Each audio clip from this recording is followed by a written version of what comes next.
Зошто спојот Есма и Лозано, каде е спојот и кој го одржи тој спој? Кога ќе ми го одговора тоа прашање, ќе си најдам одговор на другите прашања. Економската криза во Европа кулминира, а тој и се отсликува и во Евровизија.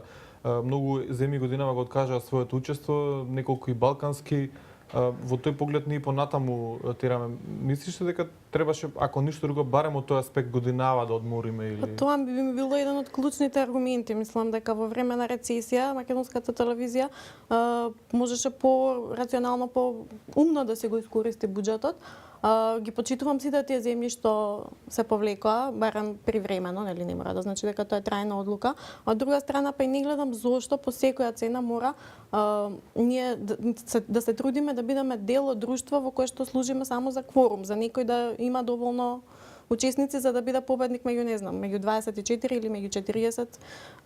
Друштво во кое буквално ни удираат чврги. Песна на Евровизија, не се бара манекенка, не се бара манекен, не се бара фотогенично лице, не се бара, значи се бара пред се песна и едно целосно представување. Сега ние тука не можеме тоа да го сватиме, кога ќе го сватиме ќе ни е малку подобро. Ако сакаме да ја презентираме поп сцената, па зошто не се фокусираме на MTV? Од MTV регионалната се стигнува на другите станици на MTV и до светските издавачки куќи и композитори, ако имаме стварно капацитет и квалитет.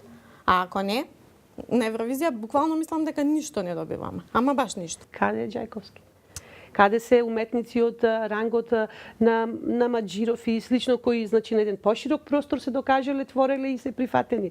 Зошто тие не се вклучат во едно вакво представување? Еден куп други, Дуке Бојаджиев, светски композитор. Јас лично би се разочарала ако го видам Џајковски, не би го слушала или Бојаджиев или Коџабашија да пишува за Евровизија. Евровизија е толку урнисана, толку мислам е претворена во треш фестивал, што мислам дека греота би било нашите квалитетни имиња да си ги трошиме таму. Верувам дека Џајковски ќе понуди како автор лоша песна за на Евровизија, ако ништо друго ќе е хитовска и лесно прифатлива. Евровизијата е предизвик за секој автор, но кој колку добил понуда и така натаму еве годинава имаме значи композиција и од гитаристот на Black Sabbath, значи не може да кажеме дека неговиот углед со тоа е урнисан. Колку чини колку ја чини Македонија, нас граѓаните на Македонија овој настап на Евровизија и секако не се тоа само вложени пари, туку и очекување и страсти, енергија и цела нација паѓа во екзалтација кога е во прашање Евровизија. Јас мислам дека тотално се будат страстите и на социјалните медиуми, колку и да е небитен настанот или некои сакаат да го прикажат како таков,